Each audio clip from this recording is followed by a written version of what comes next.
buletinul 3. Pe 9 iunie votați Alianța Reper, sens poziția 3 pe buletinul de vot. Vă așteptăm pentru cei mai curajoși, mai competenți, mai fermi și mai integri oameni din politica locală. Echipă de oameni sinceri, de oameni competenți, de oameni care vor să se implice pentru comunitate.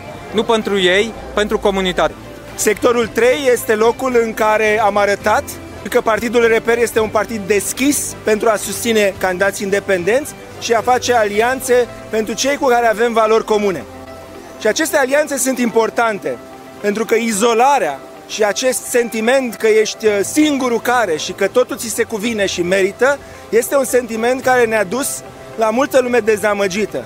Noi la Reper am învățat din lecțiile trecutului, de aceea la sectorul 3 acum avem o echipă extraordinară a Partidului Reper, care în alianță cu Sens și cu Urs PDF și o susținem pe Ana Cicială, producem această premieră în București, arătând că într-adevăr putem fi uniți, că putem susține oameni cu valori, oameni fermi, oameni integri, oameni muncitori, care să reprezinte cu adevărat șansa de modernizare europeană a acestui sector. Așa că felicitări pentru alianță, felicitări pentru o campanie extraordinară și nu uitați, oameni buni din sectorul 3, aveți un reper și o alianță la sectorul 3. Alianța Reper Sens Urs PDF pentru sectorul 3. Poziția 3 pe buletinul de vot, Ana Cicială primar.